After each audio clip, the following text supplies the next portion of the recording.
Hey storytellers, I'm Simeon Cole Fletcher. Welcome back to my channel On Page Sage, and I have two awesome, I don't know what we're yelling about! cool treats for you all today. Different format, you can see. Check it out. On Page Sage.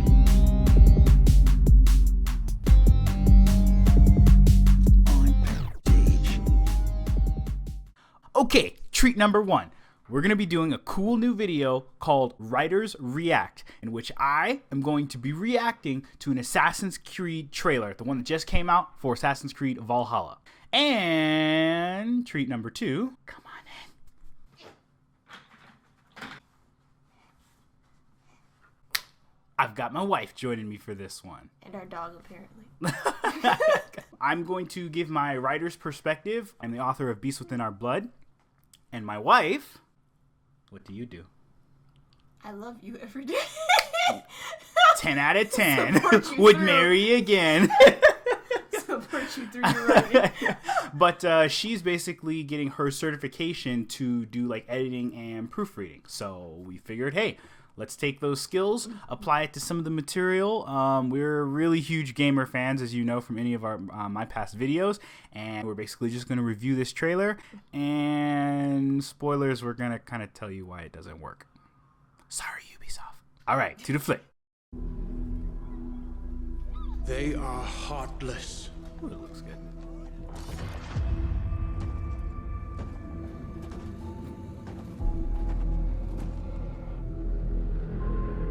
Godless barbarians. Too bad we're not a CGI channel. 10 out of 10 reviews.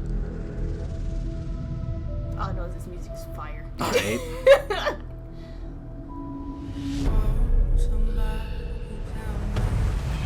Sailing away from home. God, it's beautiful. They murder and kill blindly. Okay.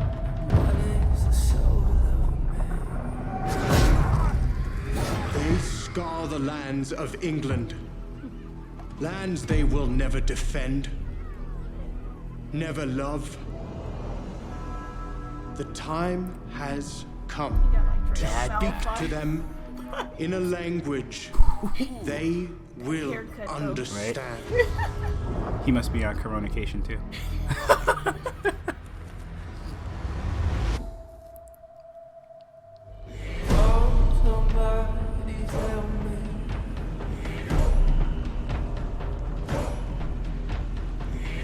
Oh, just the lady in the back? Okay. Late, right? She Viking.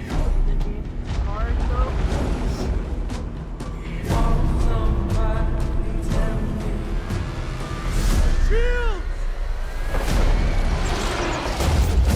Oh shit! Huh. Oh my god! Ugh, fire.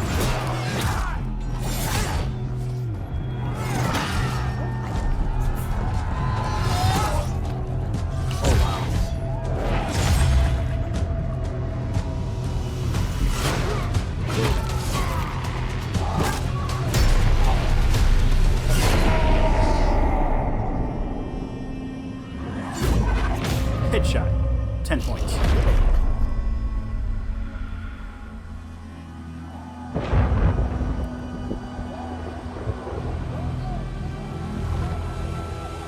guy can go off his horse by himself.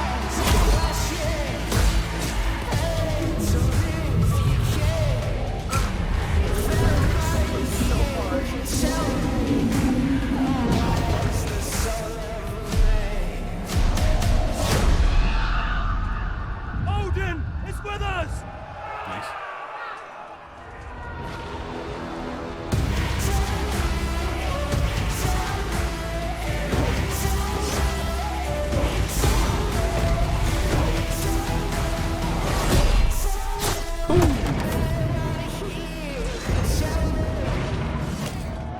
Wow, unfazed.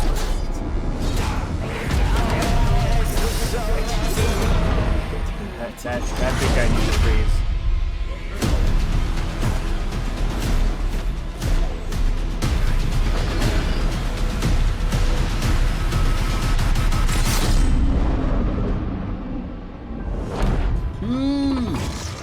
Oh!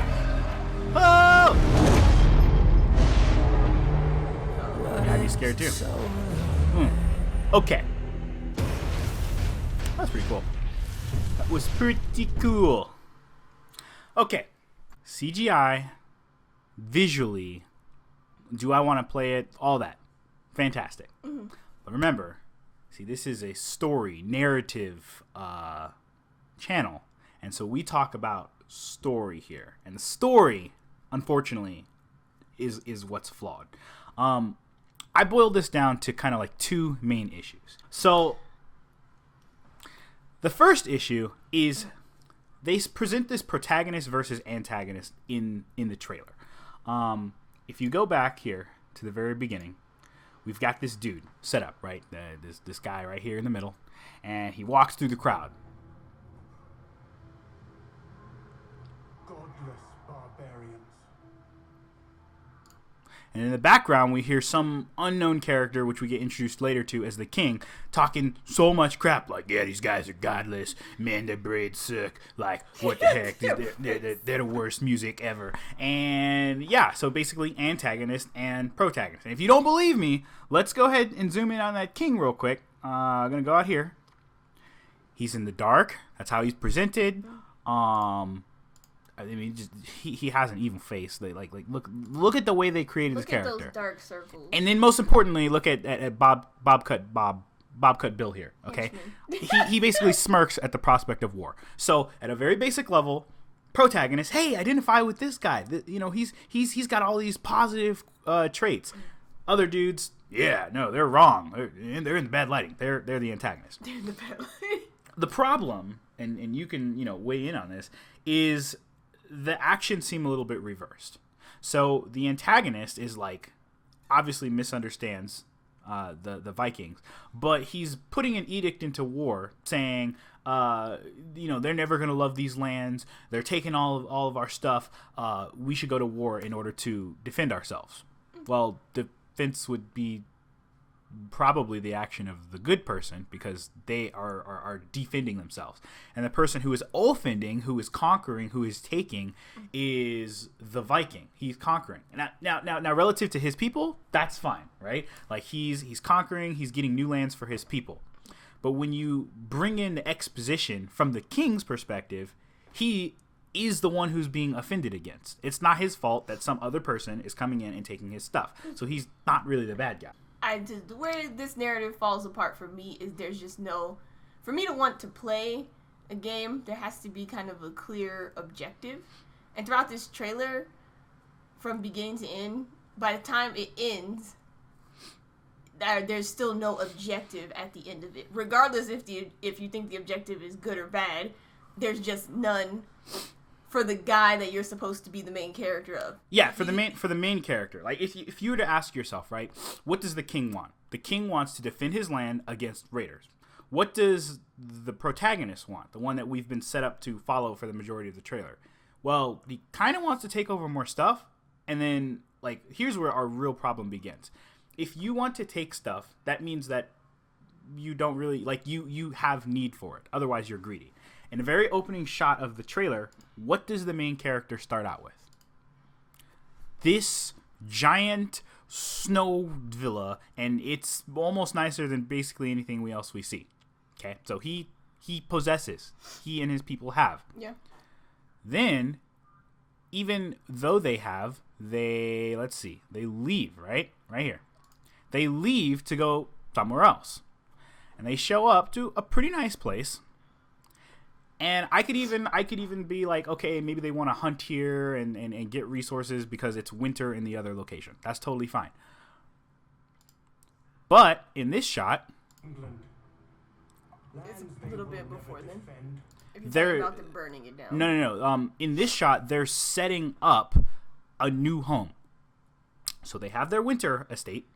They have this new current estate.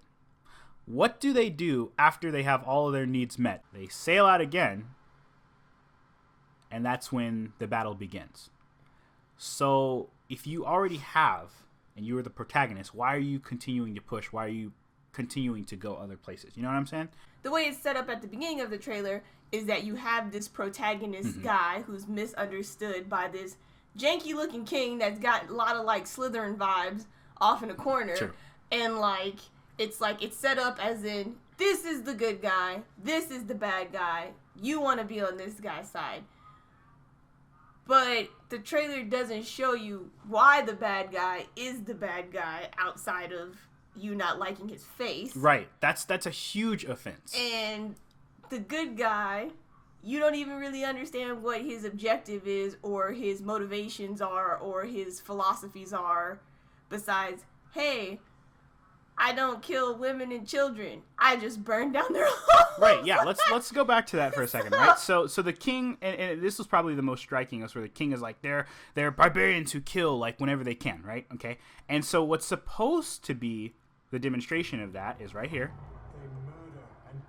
And he holds his hand and he holds the other guy. So basically, he's like, hey, don't kill these two people. Okay, that's fine, but it's a little shallow because look at the context of the entire scene. Okay? I see this dude in the background is also like this dude who has a torch, and he's throwing it onto a hay house. So they're actively torching people's houses. And then when we go to the entire bank of the river, that's been duplicated over the entire countryside. So, number one, I guarantee you some people are actually dying in that. Like, he's not there to stop every person. And two is, okay, cool. So he didn't kill a lady and the two kids. Where's the dad in this scenario? You know, there's likely a male in the house, especially during this this historical time period. Right. Yeah. So someone went along and probably killed most of the males, and just because he doesn't kill them and still burns their neighborhood, isn't he basically ousting them to like a horrible life without like a male figure? Yeah, we have a widow in essentially like the Dark Ages, essentially. Like, they're basically screwed. So the actions of the protagonist are not good. In fact, arguably, they are the evil thing. And the one character who is painted as bad, the king, Dark Circles, and Bowl-Cut Man, their problem is they're not demonstrated to do anything equal or worse than that. The story fix to that would have been pretty simple. Is have the king either demonstrate that his reason for going to war is not in defense. It's not altruistic. It's not because he wants to defend the lands that he loves. Because technically right now, the king is a patriot.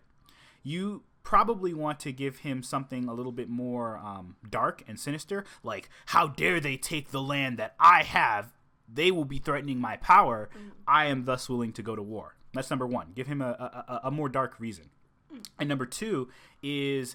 let his actual actions, like when he's doing his actions, let that be exemplified in a more sinister way. Had the king said in his speech, we're going to, show them a language that they can understand, which is war, and strike them at a place where they truly will feel it, i.e., maybe he's like, let's go attack them at their home, at the snow countryside. Now we understand that this person is willing to do anything, including kill women and children, at this main character's home in order to prove a point. Yeah, to get a point across. Those 2 points make him the antagonist. Yeah. But without them, he's just a king who wants to stop the raiding from happening on his people. I could have even seen, like, at the very beginning, if you show their homeland, like, is not peaceful, that they lost their homeland or people are starving or something, because then that gives the protagonist like an actual real reason to like, I'm gonna go out and trailblaze and conquer for my that's people, super kind true. Of thing. But the first village we see kids happily running around. We see that it looks like a pretty well-established village. Everyone's like, literally, got food this dude has crops in the background. He's carrying stuff, exactly. Carrying supplies. So it seems these like, people are not in need. Yeah, they're well off. So, it's shown that it's a very well-developed village. You're not bringing people alongside you and saying, hey, I will liberate you. You're not liberators from the king and all of that. You are, we will take what we want and we will continue to spread our seed. Again, for the context of the Viking, that's great. If you would ask any of these people in this scene, hey, what do you think of Viking Man as a protagonist? Is he doing a good job leading you? Yeah, that's great.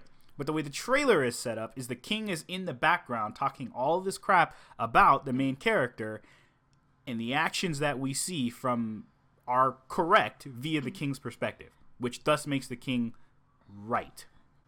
So yeah, that's basically all we got. Thank you so much for coming, storytellers. We'll see you all on the next episode of On Page Sage, and yeah, should be good stuff in the future. Thank you for joining me. All right, right on.